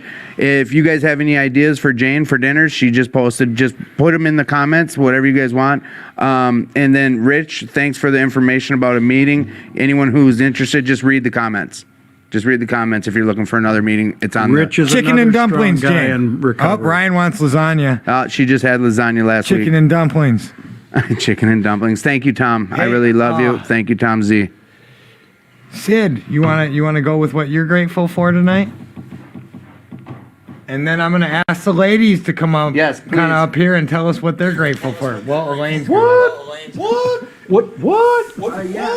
Yeah, I just want to say that I'm grateful for the new year. I don't know about you guys, but in my recovery, like symbolic new beginnings can mean a lot. And so just going forward with this new year, it's like a new start, even though really it's just one day at a time, and today is just the day after yesterday, tomorrow is the day after today, but it's nice to be able to mark the time like that. Thank you, Sid. Thank you, Sid. Thank you so much for everything you do. Elena, what up? Hi. Whisper. Like, these are really strong. Yeah. This, So, it's so loud. so what is Elena grateful for today? So I shared on this earlier in the meeting. I'm grateful for a fresh start, a new year. Oh yeah. Today is January 1st. It's the start of a brand new year. We can forget about all the things that happened last year, the COVID, the everything. We just need to start over fresh. We need to remember that recovery is amazing. And no matter what we do and where we go, as long as we keep on the path that we're on right now in recovery, it's going to keep getting better. Hey, and while you're here, so I can call you out live, is I want to say a special thank you to you for helping me yesterday when I was struggling with some stuff. And BT Dubs, I had a lot of fun last night, and it set the tone for me being in a good mood when I had to move stuff all day. By the way, is that what BT Dubs is? Yep. Okay. Hi, Cheryl Larson. I just wanted to say hi to you. because Cheryl! We're going to be seeing you in a couple of weeks here down in your place. Oh my gosh, Cheryl's on. I hope that means Scott's listening too. That's our treasurer of 2218, and Scott's the president. You go down to their place, don't you? We will be in about 3 and weeks. you know. Yeah, oh yeah, that's with Prez. That's Scott. Okay, anyways, we just want to give a special shout out to you. I'm very grateful for Cheryl and Scott. They've been a true inspiration in my life and helped me. I guess I'll jump right into my gratitude since I did that. That's weird not being the That's last. higher But power. anyways, so like on that, grateful for my friends that have, pull me out of my shit sometimes and help me see things a different way and are there for me. And because without my friends, I would not be okay some days. And, I'm also grateful for my higher power because he shows me stuff in weird ways, but that's probably because I'm a weird dude. And I'm grateful for the new year, baby. Yeah, baby. Bob, what are you grateful for tonight? You know what? I'm grateful that I have a life today. I'm grateful that I've been given a chance to be the person who my higher power wants me to be. And I strive for that on a daily basis. And I cannot say about how grateful I am for the support network and the family of recovery that I have around me. And my wife pointed something out a few years back, and she said, honey, you can have more than one best friend. So guess what? I've got a shitload of best friends. Me too. That's Thank what you, I'm best grateful friend. That's a great. I'm gonna start referring to you that when people like, oh, you said I was there. Well, Bob told me. Ryan's grateful for this show. Thank you, Ryan. Keith, what are you grateful for? Oh wow, I'm grateful for God running my show now and not me, because Boom. so many good things are happening in my life that are like way better than what I ever kind of would imagine. And there's so much more to life than money and things. Like love and peace. I mean, that right there is just like, it gives me this feeling like, I don't know how to explain it unless, well, you guys know, but like, it's just so awesome. And then Normies, listen up. you know, and you know, we talk about we struggle, right? But when I say I'm struggling, that doesn't mean I'm like fighting the urge to use. Right. Or with a gun in You your know what mouth I mean? anymore. Normies don't understand and that I either. think that should be said, because a lot of times, like when I think newcomers hear people with, you know, years start saying they're struggling, I think they automatically assume that they're struggling with wanting to use or drink. And a lot of the times, like if you've worked the steps, like that's not what we're struggling with. We're just struggling with life. Right. Right. You know, and you know, before that happens, like I'm gonna do something. Like, you know, before I even get to the point of that, now I have use the tools. you know, Yes. like I said, you know, I'll give Bob a call if things are really bad, like, you know, and I run things through my head, or sometimes I just want to talk. Right. You know what I mean? Oh, yeah. And sometimes he just knows that I might want to talk. So he'll call me because he knows I'm too busy checking up on everybody else that, you know, nobody's checking up on me. So You got to keep the host healthy. Right. yeah, so First and foremost. I'm grateful for that. I'm grateful for my new job, new opportunities. Grateful for my family. I suppose I could throw one secret out there that nobody knows. That's what we're hoping. I'm grateful that I'm going to be marrying that beautiful woman in the back. Congratulations. Congratulations, Keith. She told all of her family members, I think, like an hour ago. So I guess I can finally Congratulations, say you guys. something. But yeah, We're live breaking this story. That's what you get here on the Gratitude Podcast. you know, Breaking news. Oh, we talked about breaking news, I'm too. happy. And for you. I need to be with somebody that's in recovery, because with the amount of time and effort that I put into recovery, someone needs to understand why. Right. You know, Congrats. Lots of Leon congrats. says congrats. Hey, Leon, what up? Special shout. Tell Chelsea Thanks, Leon. that I say hi. All right. That is awesome, Keith. you know, I'm grateful for you guys, man. I'm grateful to look across these tables and, like, you know, Bob's helped me so much, and you guys helped me so much, and like just to see where you guys are at, you're growing. Like with this new thing that I'm trying to do, I'm gonna be like, you guys will be a part of that, man. Everything. Like I want it all to I'm be so together. excited about this. There's so many, like, this clicky, and I need mine to be better. I need to hate on this because we can it's connect not them all. us. It's not going to help us, Boom. and I'm all about No. helping people, you know, and because that's what God shows me that We His need plan is. diversity in recovery. That way, when anyone walks in, they have somewhere to go to have a program. Well, We- I wanted, I mean, here, there's this, there's this, because there's not this, every you know what I mean? And because like, everyone's program is different. Like your idea is people genius. hate on me for that because they're like, well, what are you, or what, Right. you know? And I'm like, I'm here for everybody. I want to be like, you Yeah. know, I want Like to the help walking funnel. when and where. I want to help funnel you to where you're gonna fit best Right. and have the best chance to do this Right. thing. We don't care how you do it as long as you do Yeah. it. Exactly. So Yeah. I know what Yeah. page you're on, Keith. I know exactly So, what page. Tim, what are you grateful for? Yeah, boy. Boy. Boy. Two different topics. One, and I'm going to go down a little rant here real quick. I'm grateful for 2020. I cannot complain one Oh, bit. yeah. I will not complain one Crazy bit. year, but a lot of good things happen. Yes, sure. addition to You know bad what? I can things. find something to bitch about every past year, but you know something? I'm so goddamn grateful for the year 2020. There's so many excellent things that have happened during that year. So many people got to I've go met. fishing. We got to fish. I got to meet people. I got to get more involved in different formats. I got to be a part of a podcast. I can go on, but we only have 10, 11 minutes in. Honestly, I'm so grateful for the year 2020. Yes, it's gone on to newer chapters, but I'm grateful for 2020. Next thing I'm grateful for, my family.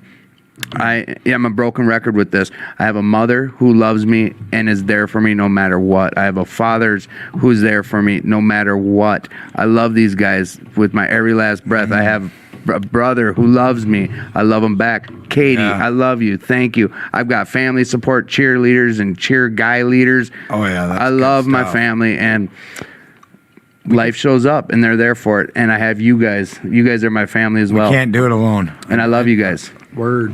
That's what I'm grateful for. Drop the mic.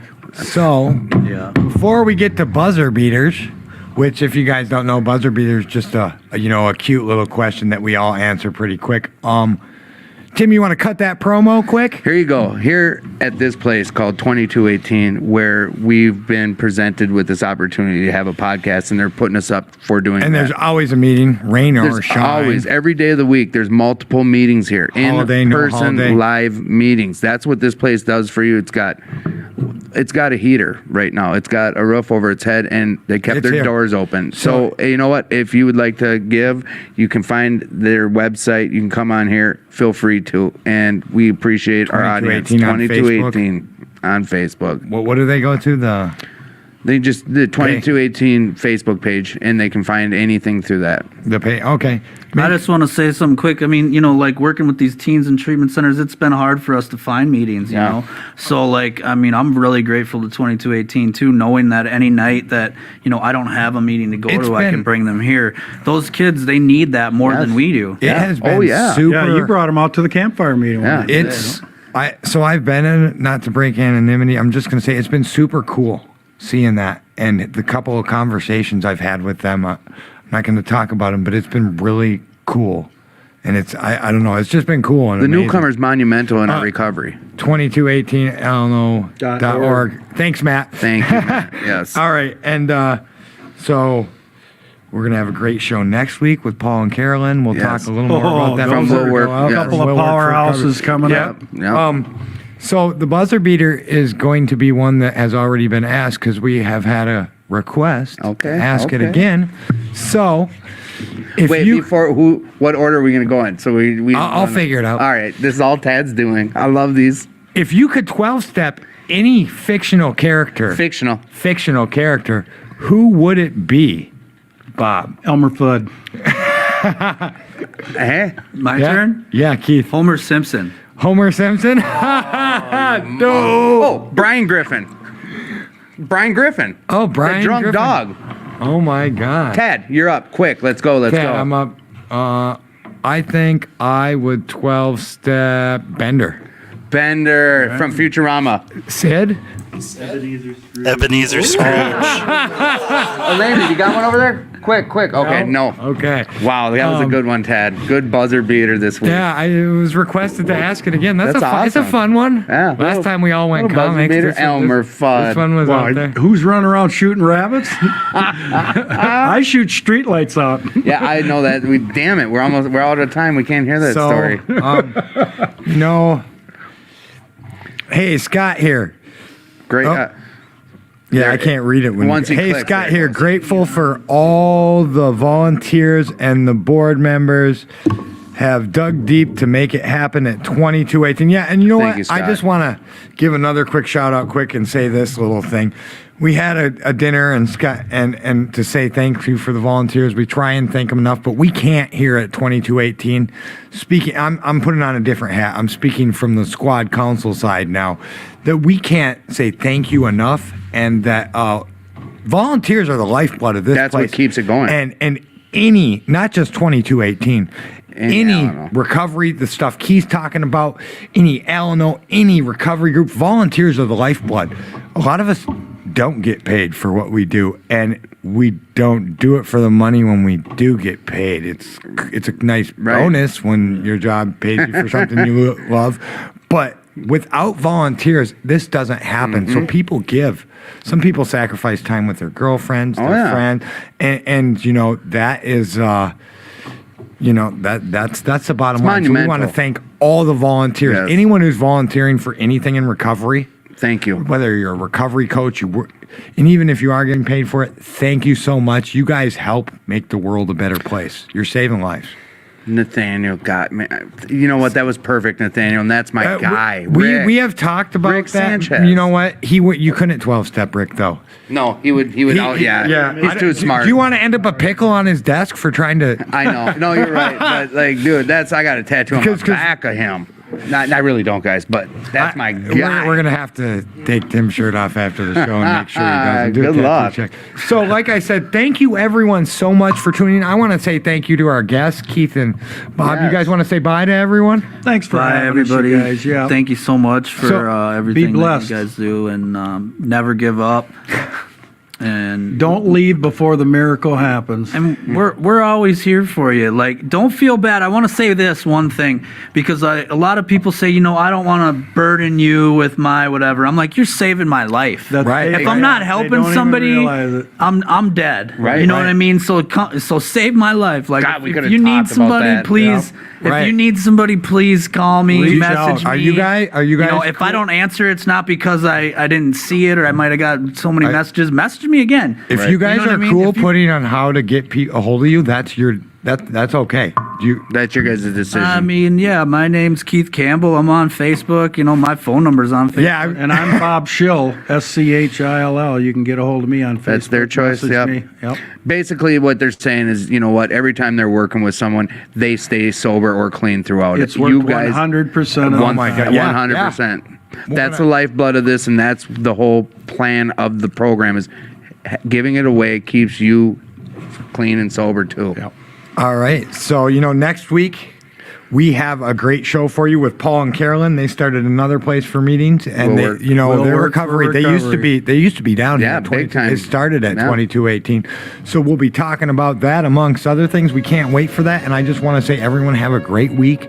Make sure you smash that like button, heart it, care it, whatever you do. Share this Share with your it. friends. Tell people about it, Yeah. and keep the questions coming. And be sure if you have an idea for the show or a guest that you get a hold of me, Tad Ackerman, on Facebook Or Timothy J. Warren on Facebook as well. All right, we want to say goodnight to everyone and have a blessed week.